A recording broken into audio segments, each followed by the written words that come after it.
नमस्ते guys and तपाईहरुले चाहिँ आज हामी चाहिँ हाम्रो जो च्यानलमा छ त्यहाँ चाहिँ त्यो च्यानलमा चाहिँ हामी आज स्केचको जो रियलिस्टिक स्केचको जो के चाहिन्छ बनाउनलाई त्यसको बारेमा कुरा गर्नेछौँ। पेन्सिल यताउति जो ब्रसहरु हैन एन्ड जो चाहिँ चाहिन्छ त्यसको सबै चीजहरु चाहिँ मलाई चाहिँ अब कुन चाहिँ चीज थाहा छ त्यो देखाउने चाहिँ तपाईहरुलाई हैन। And first of all of course हामीलाई अब एउटा पेन्सिल चाहिन्छ हैन, जो कि अब ड्रइङ बनाउन पेन्सिल जसरी पनि चाहिहाल्यो, but which type of pencil हैन, कस्तो टाइपको चाहिँ पेन्सिल चाहिँ अब काम लाग्न सक्छ हैन स्केच जो कि रियलिस्टिक स्केच जो बनाउनलाई।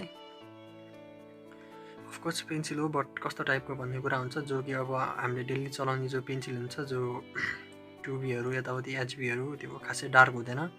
सो हामीलाई प्रायः चाहिँ अब चारकोल पेन्सिल चलाइरहनु छ, बट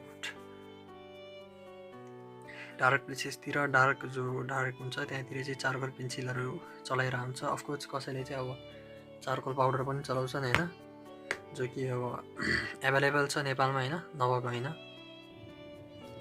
एन्ड अब ड्रइङ पेन्सिलहरुको कुरा गर्ने हो भने हामीसँग के रहेछ। ओके 10B छ एउटा, अलिकति मजाले देखाड्नु हैन, जो कि अब स्केच अब रियलिस्टिक टाइपको बनाउने हो भने जति अब ग्राफाइट पेन्सिल छ जो कि जति राम्रो देखाड्छ, जति तिखो छ त्यति राम्रो हैन। डिटेलिङ सहित गर्छौं त, सो हामी डिटेलिङ सहित गर्नु छ भने जति राम्रोसँग देखाएर चाहिँ त्यति राम्रो हो। एन्ड यो कतिको 4B वेल तपाईहरु जतिको नि युज गर्न सक्नुहुन्छ। मसँग चाहिँ भगै यति छ ड्रइङ पेन्सिल हैन, सबै खोइ सकिसक्यो। सो यो छ 6B को एन्ड हियर अनदर वान कतिको छ यो पनि 6B को रहेछ, मतलब यो 6B को नै रहेछ, नट प्रब्लम हैन खासै। यो अर्को एउटा चारकोल पेन्सिल छ जो कि मसँग अब यति बाँकी छ हैन। अनि यो जो एउटा ब्ल्याकमा म प्राय पेन्सिल यो ड्रइङ पेन्सिल पनि चलाइरहन्छु रियलिस्टिक जो स्केच बनाउँछ त्यतिखेर चाहिँ। एन्ड यो वुडलेस पेन्सिल छ जो कि हैन एकदम हातमा चाहिन सक्छ। यो स्पेशली चाहिँ सेडिङहरु गर्ने ठाउँमा चाहिँ अब अलिकति यो मधुरो सेडिङ गर्ने बेला चाहिँ चाहिन्छ हैन, जस्तै कि अब मधुरो पेन्सिलले गर्ने बेला हुँदैन, यो पुरै पेन्सिलै वुडलेस छ, सो इजी हुन्छ यसले। एन्ड कुरा गर्ने हो भने त अब कपास पनि चाहिन्छ तपाईहरुलाई, बट कपासको सट्टा अब यो कानकोटनी छ यो पनि युज गर्न सक्नुहुन्छ।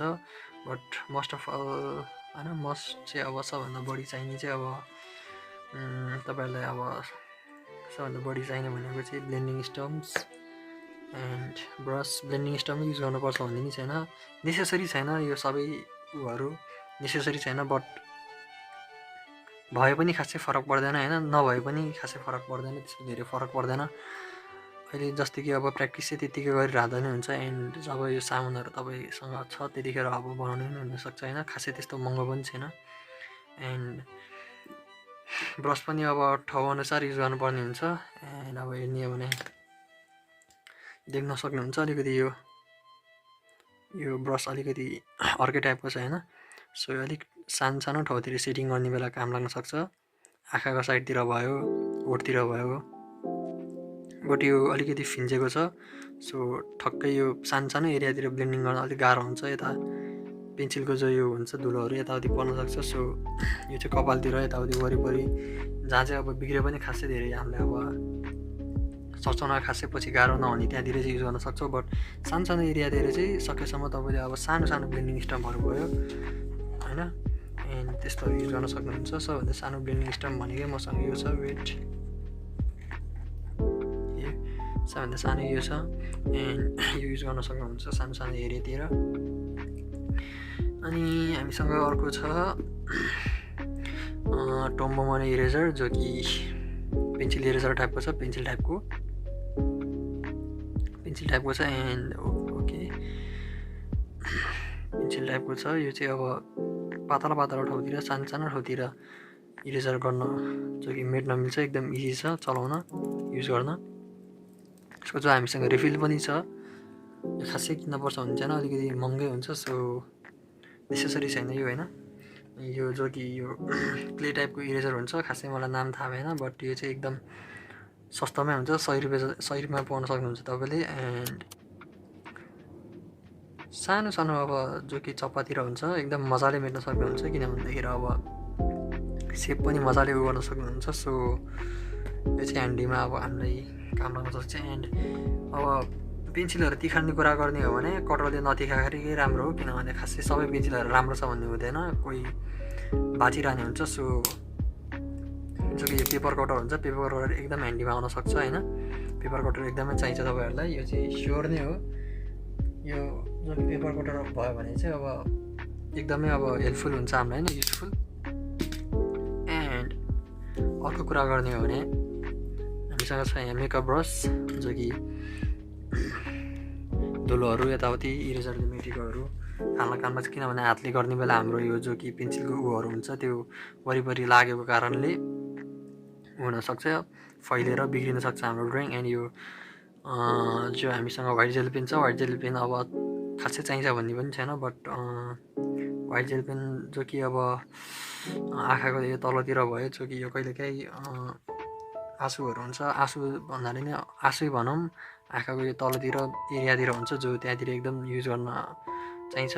म अब अर्को भिडियोतिर यताउति कहीँतिर अब सानो क्लिप बनाएर हाल्नु पनि हालिदिउँला बरु होइन। एन्ड हामीसँग यो इलेक्ट्रिक इरेजर छ, जो कि एकदम हार्ड एरियातिर